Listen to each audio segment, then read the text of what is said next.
my brother from Seattle, Washington, and long history of profound growth and expansion.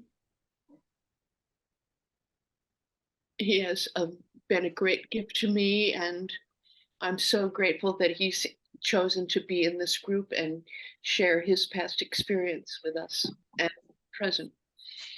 So that's a humble introduction, but as others are coming in back, I'll hand it over to Tommy. Dr. Thomas Griggs. Thank you, Whitney. I love you.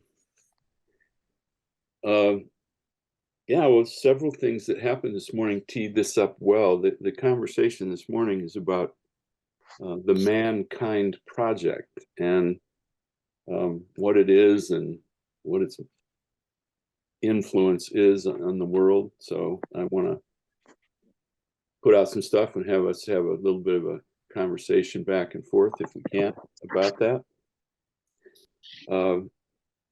And if I think of it as under the general heading of going deeper. What does it mean to go deeper? How do we go deeper? Because all the time, I just hear it all the time. I wish we could go deeper on one thing or another. And so I think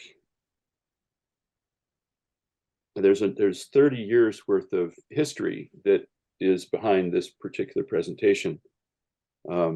It's 30 years ago this month that I discovered the organization and what it's doing, and I've been involved with it ever since. And the way it happened was I moved back from San Francisco back to North Carolina, and in 1993, and I had a former client of mine who was a high roller, best-selling author and world famous multi-millionaire kind of guy. And he was one of the most self-confident, nay, arrogant people I think I'd ever met in my life, which sort of goes with those kinds of accomplishments. And he wrote me a letter when I was back in North Carolina. He says, go check out this organization. At the time, it was called the New Warrior Network. He said, go check this out. It's the best $500 I ever spent. And it knocked me off my homophobia in one weekend. And knowing how opinionated this guy was, how fond he was of his own view of things, because I'd worked with him for quite a while on some difficult issues back when I used to be a marriage family therapist, psychologist. And I thought, wow, if it can do that, I'm going to go check it out. So I walked in the door for my initiation weekend. It's called the New Warrior Training Adventure. And it's Friday night, Saturday, Sunday experience that is intended to initiate modern man into a community of men who are concerned with the sacred masculine and are concerned with accountability and emotional competence and missions of service in the world. And I walked in not knowing what I was going to find. And I now date my life before and after that event, that choice to go check this thing out. So this is my 30th anniversary this month, which I'm kind of celebrating in various ways, one of which is by sharing this with you today, this morning. So there's a lot of ways to go after a topic as deep as the sacred masculine or male identity or men's work. There's an awful lot of cuts we can take at that. One of the ways that I think about it, because I was trained as a psychologist, is I think of it in the context of human growth and development. And so if you've heard this story before, forgive me, but I used to teach tennis when I was younger, and I would go out every day and I would tell my students to keep their eye on the ball. And I'd have to say that day after day after day, keep your eye on the ball, keep your eye on the ball. And I realized that the reason I had to keep repeating the instruction was because the instruction wasn't working, that I was saying it because people weren't doing it. And one day I read a neat little book and it said, don't tell them to look at the ball, tell them to look for the writing on the ball. So I went out and I did that. And they started hitting it in the sweet spot effortlessly. It was like magic, just amazing. And the principle involved, which I let that kind of unpack and work on me and apply to other areas, is that if I can make a distinction within a question, I'm much more likely to hit the question. I'm much more likely to see what I want to see if, instead of the choice being to see it or not see it, I am looking for a distinction within it. So looking for the writing on the ball, or looking for the seam as it comes toward you. So human growth and development is like that too. I think that was the original purpose of that tennis ball story. So what is going deeper? What is men's work? How is men's work different than human development work? That is to say, the perspective that I walked in the door with that day in March of 1993 was all my training as a clinical psychologist. And the context for work as a psychologist or a therapist is taking a history and finding out where somebody is in the natural cycles of life, the human developmental growth life cycle. Where are we in that? And I was trained to think in terms of human growth and development and personal change, personal transformation as humans. And I was trained by some of the best people in the United States at the time out in Northern California, Robert Goulding and Mary Goulding at the Western Institute for Group and Family Therapy. And that, I don't say that lightly. I mean, there's some of the best psychotherapeutic outcome research that has ever been done was documented in a book called Encounter Group's First Facts. And it was a study of all the group psychotherapies that were available at the time, back in the late 60s, early 70s. And one of the groups that they studied were the groups that the Gouldings were putting together. It was a school called Redecision Therapy. And it was just exquisite. They had boiled down the human growth, personal transformation process, the psychotherapeutic process, to the most efficient operation that I had ever seen and that I could possibly imagine. They could do work in 10, 15, 20 minutes with people that were profound, real, deep, life-changing work, because they stripped away everything that wasn't that. So I was doing well, but I had never looked at life from the point of view of male identity, masculine identity. And so when I went through that door and I went through that weekend, everything changed for me. I looked at being a psychologist. I looked at my own growth and personal development very differently, because I saw how much having it be gender-based, how much that mattered, and that it wasn't possible to complete my journey or advance my journey without taking that the reality of male identity into account. So let me ask you, just with that, throw it open. You can unmute yourselves. I believe they have permission to do that. Folks do. Tim? What's the difference? Just unmute. Okay, thank you. What's the difference between human development and masculine development or feminine development? What is it? What's the difference? What does it add?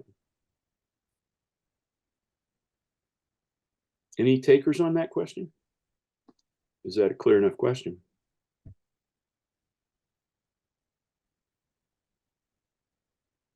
Maybe it's like that tennis ball instruction. Maybe it's not a clear enough question. What do you suppose I discovered by looking at things in a gender-based way? Yeah, who's up? Oh, hi, sir. Go ahead. Having been raised in Christian Science, I was taught Mrs. Eddy teaches in her work that we are actually the masculine and the feminine combined.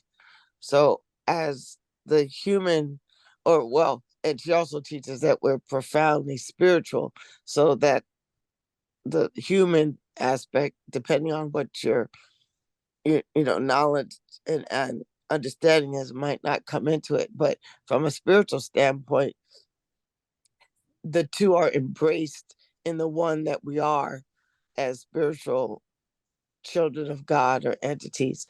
So I've always pulled on my femininity and my masculinity, maybe in the sense of expressing strength, when I'm required to, in the work that I do.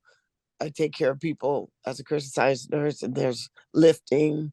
We just know that that strength comes from God, but that might be a little more pulling on the masculine aspect. So I'm really grateful for this talk that you're doing, and to share a little bit of knowledge that I've lived with and gained over my experience. Thank you so much. Thank you. Thank you. You raised the issue of our internal structure of our psyches, the Jungian perspective about the masculine, feminine principles and all. I think a lot of us are familiar with that. And there's also the issue of the cultural level of masculine identity, about how are people talking about men and masculinity in the world, and what is needed in the world. So there's a personal dimension about my own psyche, and then there's a relational aspect of how am I getting along with my wife or my daughter, which is now outside me. It's impacted by who I am and how I see things, but the results are out in the world, not just in my own head. Any other comments about this? Why would men's work be useful, or why would it be distinctive? Any takers on that? Whitney? Yes, Hi, go ahead. Carolyn. Oh, Go ahead, Carol. one I Carolyn. was thinking was, okay. One I was thinking how I wonder masculinity and femininity are different in different cultures, and if it has to do with you live in a colder place or a warmer place. um, and two, Jiminy Christmas, here we go again. What was the last statement that you said, Thomas, about Why would it make a difference to right. look at things that from a gendered perspective? Well, in general, to go deeper, and to look at the writing on all the tennis balls in our life, I guess, so that we can find, it's like vive la différence. We want to appreciate and revel in the variety and the strengths and the joys and the loves of both masculine and feminine. And I think as a woman of a certain age, I've certainly come through this whole feminist revolution. And may I just say, it's too bad the young women really don't seem to have a concept of this. But anyway, it's after having, as a woman, and as women being shut out of men's areas of work, of society, and so on, it's nice to see us talking now and inquiring about the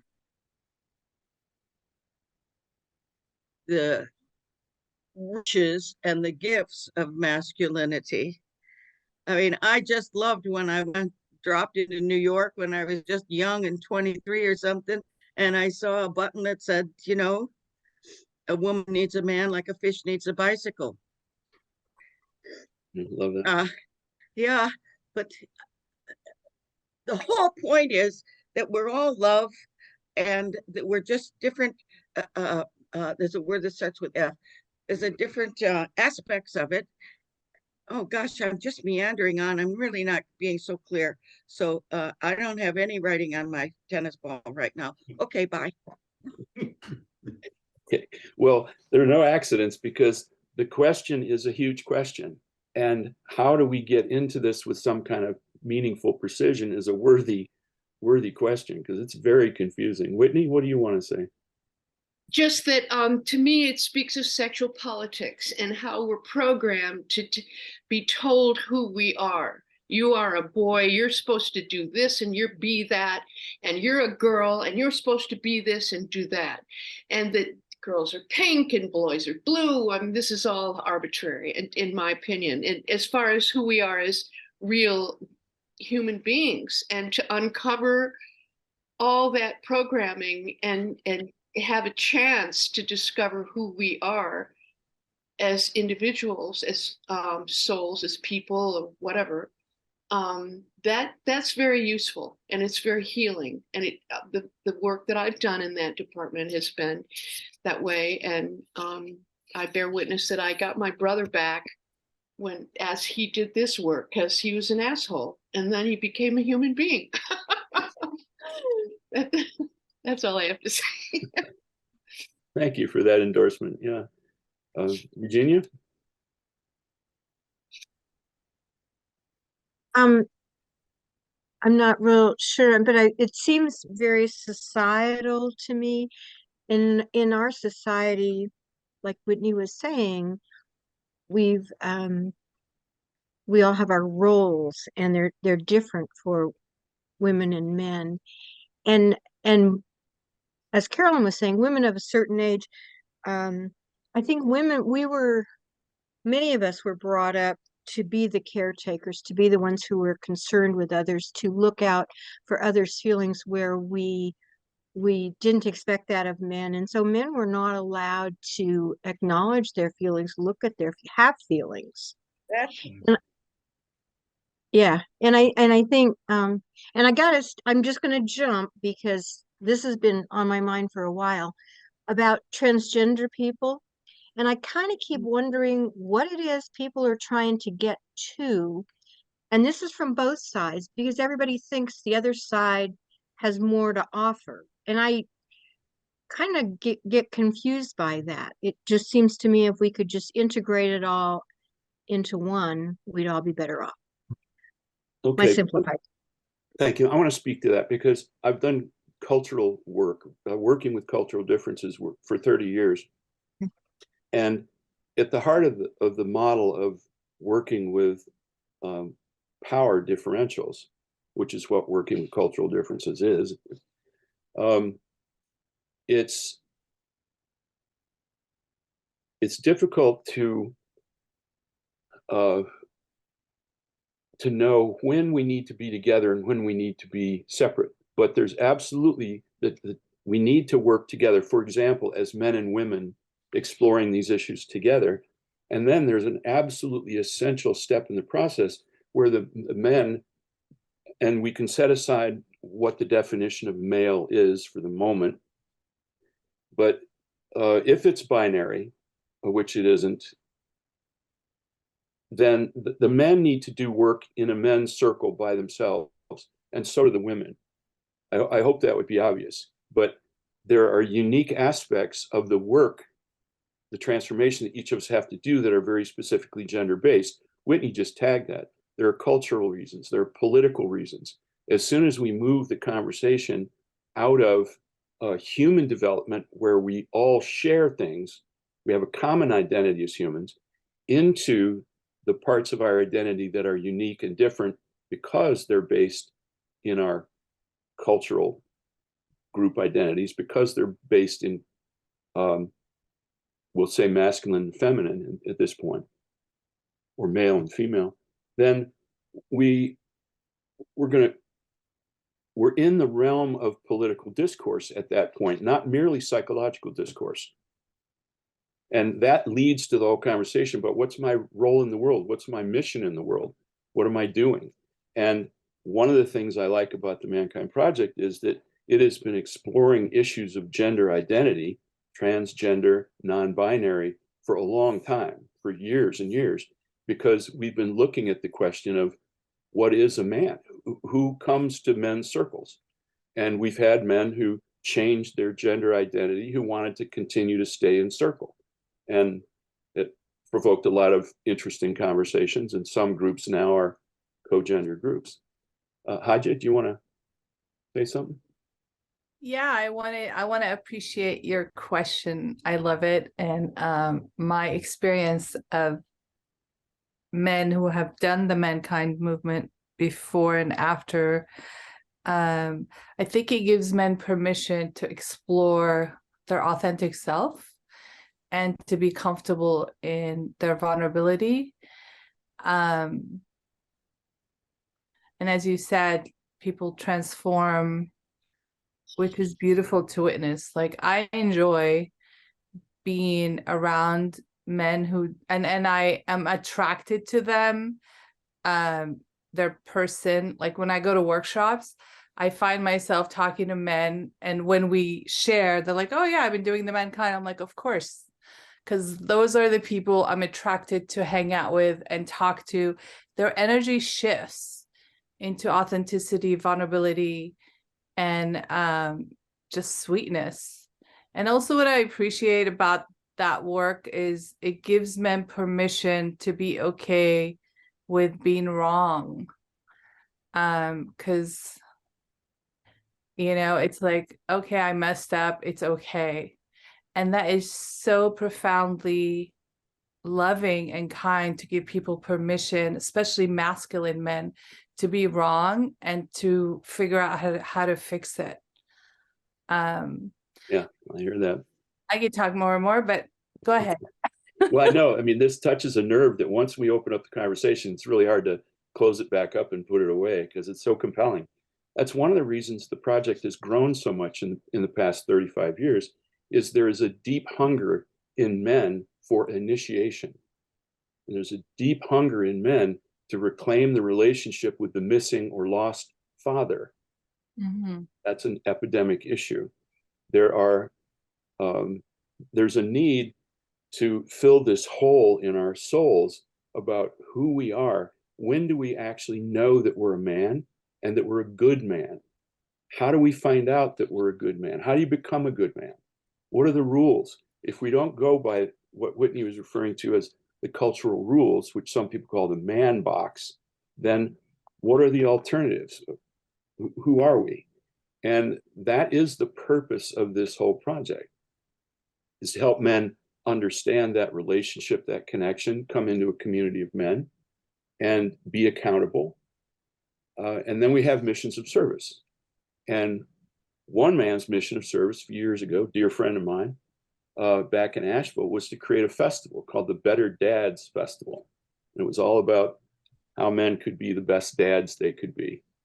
And it was a really wonderful, exciting adventure to do that. And so I was doing some research because I was hosting a panel of men, fathers. We were discussing being fathers, and I was coordinating that. So in my preparation work, I did a little research. What makes a good dad?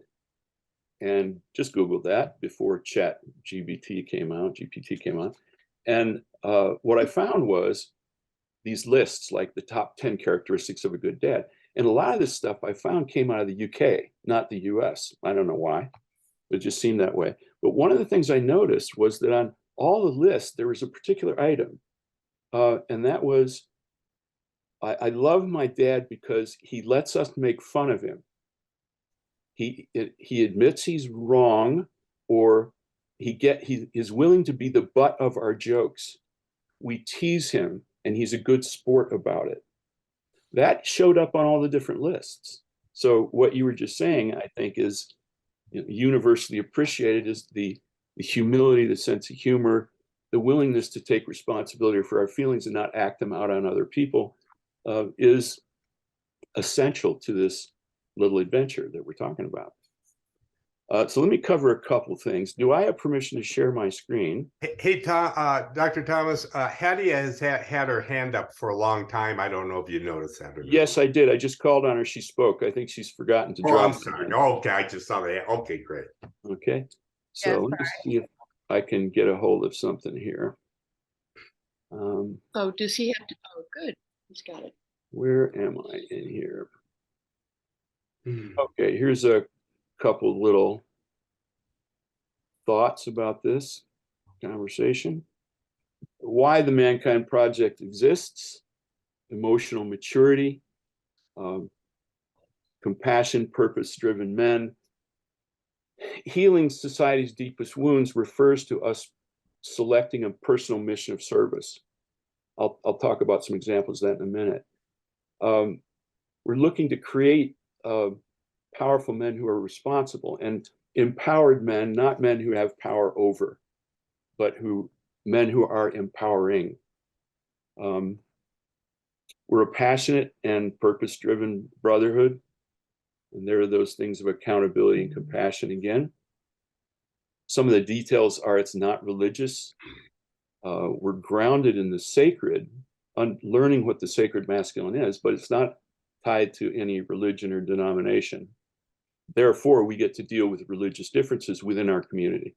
And since it's inclusive, men of all backgrounds, orientations, ages, and so on, we have been dealing with those cultural differences now for 35 years, taking on questions of the power differentials between different sexual orientations, socioeconomic class, religious differences, age differences, and so on. So it ends up being both a personal level adventure and a political adventure, I would say. Let me talk a little bit about what we actually do, how we, if the mission is to grow better men, what's the process? Well, the process is to create circles that are self-led, that men can sit in and do their work. What is the work? Well, it's shadow work. We're grounded in a Jungian perspective. And so everybody's trained in how to understand the concept of shadow and then touch it and bring it forth. That's a core technology. So emotional competence, which we train in every single time we meet. There's a round, we do check-in rounds, and it's a layered meeting in these circles, these men's circles. And the purpose is to get really good at knowing our emotions and taking responsibility for them and containing them, and then using that to explore our own shadow. And the definition of shadow is very simple. It's that which I would like to hide, repress, or deny in myself. And that'll be the basis of me acting out on the world if I don't own that. So night after night, these circles all over the world, in more countries than I can keep track of now, men are sitting in circle doing that homework, doing the homework. What are your emotions? It's not what do you feel and then you talk for 15 minutes about your life. If we talk about feelings, we're specifically referring to emotions: mad, sad, scared, peaceful, powerful, joyful, and those families. I've talked about that here before. So those are the drills. And we also, 56 degrees so Fahrenheit. we choose, Thomas, can you mute, please? You can look for intermittent. Somebody needs to be muted. That was Thomas, we're good. So how do we do that? How do we do the shadow work? Well, we've developed these different processes over time that we can plug into, because these are not professionally led groups, they're peer groups. So they rely on protocols.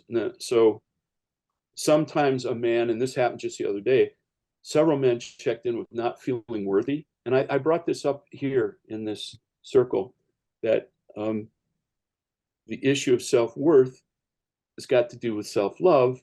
And how do you develop self-love? Well, you love each other, and you do it very intentionally, very deliberately, the men lie down on the floor and we put hands on them and tell them that they're lovable. And we just stay at it and we ask them what they want to hear, what they needed to hear. And that is, we call that the couch process, because you can do it with 3 men sitting on a couch and another man lying on their laps and being petted and loved. Okay?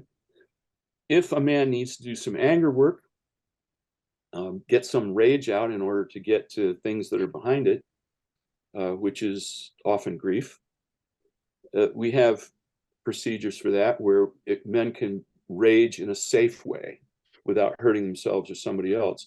And there's nothing like, for a man who's worried about himself being dangerous or harmful, there's nothing like being in a circle of powerful men who are committed to safety and emotional competence, to then allow that man to feel whatever he has to feel and then make some decisions about how he's going to act based on not having to cover that up and contain it anymore. So there's anger work, there's grief work. We might put on some music and hold a man while he cries and grieves. And we have rituals for recognizing how important a given loss is. If a man experiences a loss, we tend to come together and create rituals to honor the significance of the loss. When my son died 4 years ago of opiate addiction, 14 men in my community spontaneously got together and created a circle and a ceremony for me. And part of the ritual was they gave me this beautiful bowl that has some of my son's ashes in them. And they told stories. They told stories about me and about my son, because they'd been with me the whole time he was growing up. Most of the time he was growing up. And they were with me through all those struggles that my wife and I went through for 20 years. And so they knew. And so they talked about me as a father. They talked about him as a son. They talked about the tragedy. And it lasted for several hours. And I was so grateful. And they just did that spontaneously because it's the work that we do. Honoring loss is one of the things. Sometimes people need more joy.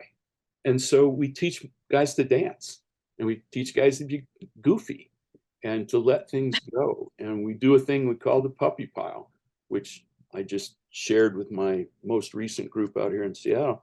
You just get down on the ground and act like you're 6-week-old puppies or 4-week-old puppies, and you just growl and wrestle and be silly. And there's no mental processing of it at all. It's just being that silly way. So whatever somebody needs, they can claim time, and then we will figure out a way to support them in going deeper with that. We also always have a round of accountability. What agreements have you made in your life? And are you keeping those? And what support do you need to be a man of your word? So integrity is a core principle, and teaching men to be accountable is core. So if we have agreements about our group, and we check in every week or every 2 weeks to see if we are keeping those agreements, not just mostly so, but completely so. There's a lot of precision and rigor about accountability, which then develops a lot of self-respect. I respect myself more if I'm keeping my agreements. And that means I can be better at respecting other people and encouraging them to do the same. So those are some of the things we do in the group. And then we'll talk for a minute about the results. What happens when a guy is welcomed into a community of men? He knows he's welcome. He knows he's a man. He's committed to a sacred footing in the rest of this work. How does that make things any better? Well, guys come out with leadership skills because they learn how to speak up and lead a group in a constructive way. They learn how to have a positive influence by invoking the sacred as the context for what we're doing. A mate, in addition to emotional competence, which is very specific, specifically realized skill, one of the main benefits is we have rules about you don't judge anybody and you don't crosstalk, you don't interpret each other. If a man says something, you just acknowledge it. And learning to be free of judgments, both toward myself and others, has been a critical step, because so much of what goes wrong in a man's life, in my life, is because I'm passing judgment. I'm evaluating, and to learn the whole process of judging, of being a judging character, is freeing. It's wonderful to be able to stand apart from outside of judgment. And I know all those of you who are Buddhist followers or Zen practitioners understand the importance of non-attachment and stepping aside from judgment. That's, in my mind, that's what that's about. Another major benefit is that I get to be intentional about how I create my relationship with my daughter and my grandchildren. I get to be intentional about that to a much, much higher standard than I otherwise would have had. Because I see examples all around me of what being a really good partner is, or a really good father. What does it mean to be a great father for a daughter or a son? There's something to shoot for. There's a bar to hit. And I learned that I wasn't going to have great relationships, for example, with my daughter, just by assuming everything was okay. I needed to make certain commitments, and I needed to follow through on them without fail. And I instituted a Sunday night call that I would always call my daughter without fail at a certain time, no matter what. And it took years for her to kind of grow into trusting me. And it was only if I could act my way into that trust that it would be there. It wouldn't be there because I said, trust me. I had to show up. And now we've got a wonderful, close relationship because I was so consciously intending to develop it. And I wouldn't have done that if I hadn't been in these circles. Because I understood that being a good dad is not quite the same thing as being a good mom. So let me just pause right there and ask, are you coming up with any questions that we need to pick up on? What would you like us to talk about from here? I've got more, but let me see. Yeah, Paul, Bonnie, what you got? Well, I spent most of my life assisting CEOs, mostly men, almost all men. And these are leaders of large multi-billion-dollar companies. And the responsibilities that they have in that role is enormous. People's lives depend on their decision-making and so on. And yet, to be consistent with what you're saying, they all feel insecure in many ways because of the burden that they carry. Yes, it's a societal thing, but it's also a practical thing, if they're leading a large organization. So me and my parents are from England, and the oldest son, my father was the oldest son of the oldest son, and I'm the oldest son. And in my culture, we're responsible for our brothers. We're responsible for our mother. And that's a huge burden to accept. And so, that's my experience. I grew up on an apple orchard, and we had a small business. And, if my brothers did something wrong, I was responsible. And so much of my life, since then has been letting go of that deep need to be responsible for everything and everyone. So that's just my comment. So. Thank you. we do hear themes that seem to be so common amongst men if we just start to listen. And that sense of programmed responsibility is one of the themes. And it's dysfunctional in a way where we take responsibility for people without them asking us to do so. So that's part of the training is, you don't save people without their permission, and stop fixing things, just listen. A friend of mine in the project says, listening is fixing, which I think is pretty wise. So yeah, anything else? I may have been a little bit fragmented in that. Yeah, Levita, go ahead. And then I see you, Michelle. Levita? First of all, I would love other mornings on this, Tom. This is just amazing. Having been a daughter, a sister, and a mother, and wife, I have witnessed all kinds of aspects of mailing. My first recollection was as a young girl whose father encouraged me to go out and challenge myself and everything I did. And I remember when I got in school and we were playing tetherball. I don't know if you remember it. It's a ball on the, I loved tetherball. That was my passion. And one time and I was very good at it.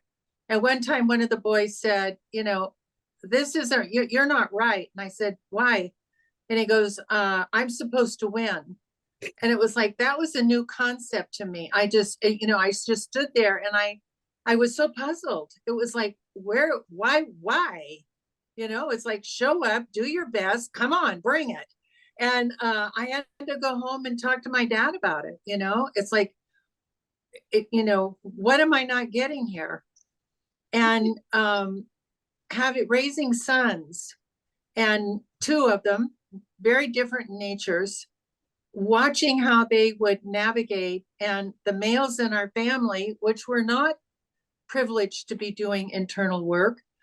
One of them was a really lifetime Marine, would step in and tell my boys to suck it up. Real men don't cry. And watching how and I would be furious. Boy, we would go head to head on that one. And watching how boys are not, because before you're a man, you're a boy. And my boys were just tender and wonderful. And watching how life got a hold of them, frankly, from a mother's perspective, is heartbreaking, because they did not have the modeling and the leadership and the encouragement to be their full human. So Tom, I really commend you, and I'm just really touched by this morning. Thank you so much. And I would like more. Thank you. Thank you. Michelle? Muted. She knows. I'm trying to, there we go. So first of all, thank you so much for this. And I'm from Washington State, lived there for 38 years before coming here, and I have a brother who lives there. And when you said the words, Dr. Thomas, man box, in a box, immediately my brother, from whom I'm estranged, who is also estranged from two of his three children, living in Washington State. And I found myself thinking, we grew up without a father. I could see the impact so much of our growing up has had on my brother, and his need to close himself off, shut himself down. And I just found myself sitting here thinking how much I would want this experience from my brother, because I know it would transform him, and I see how much pain he's in.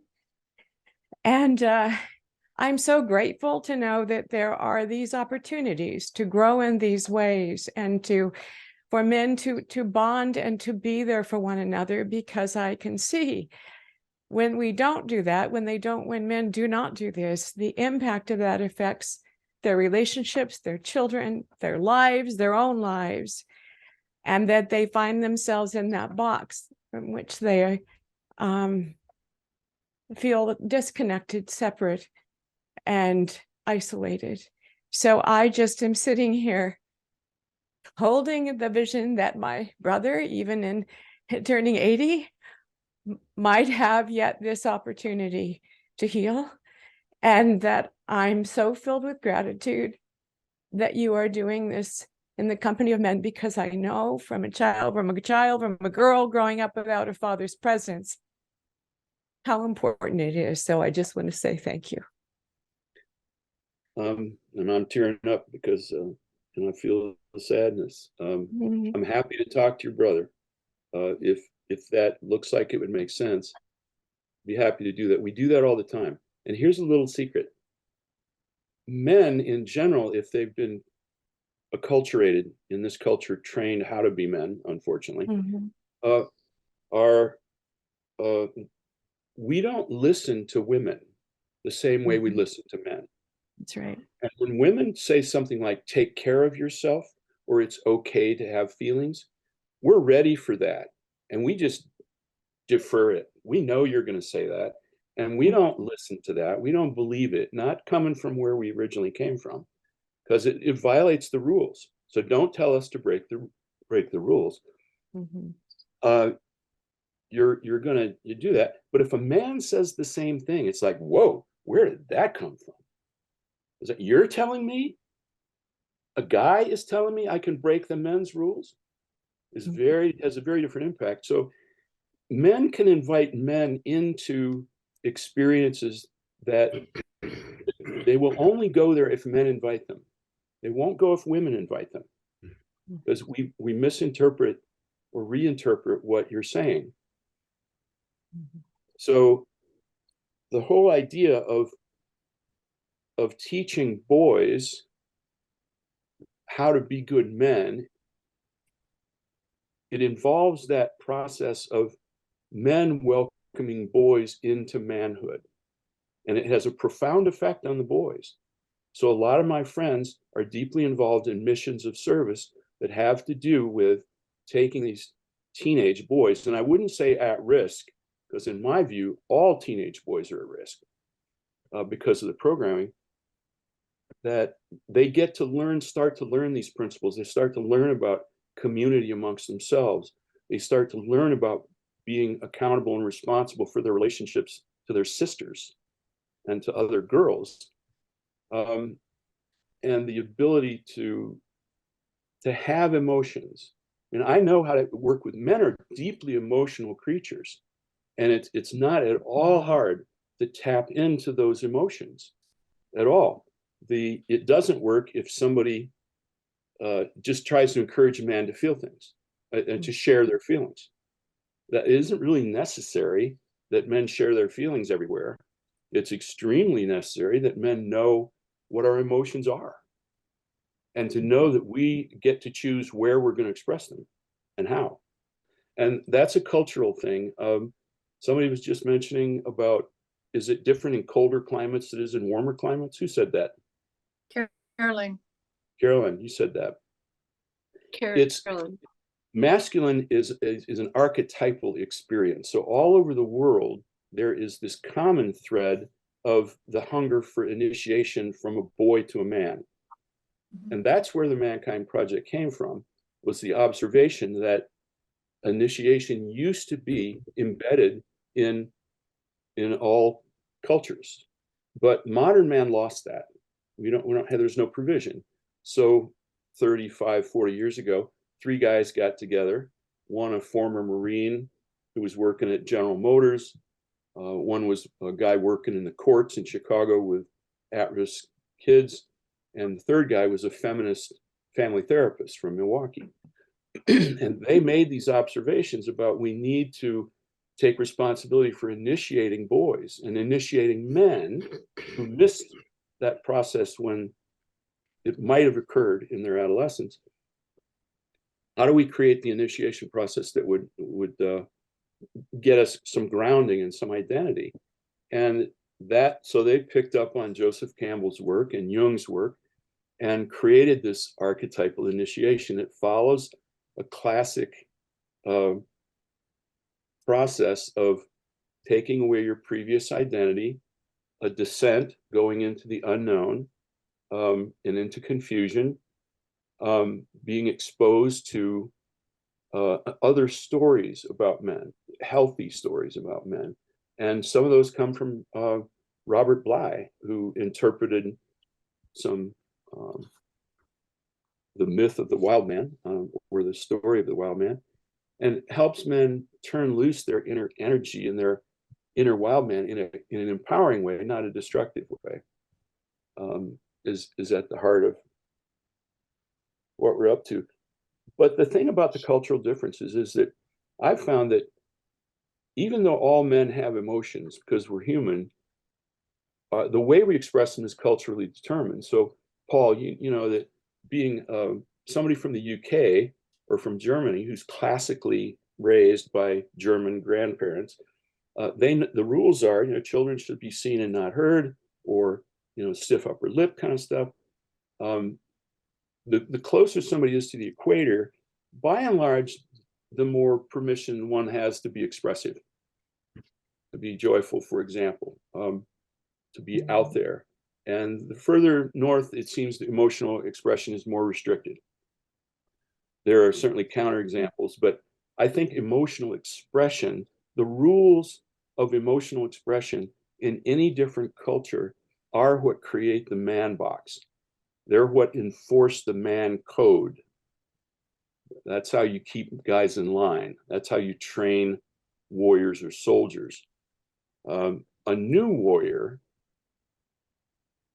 sets that old training aside and says it's okay to be powerful and constructive and in service and compassionate at the same time.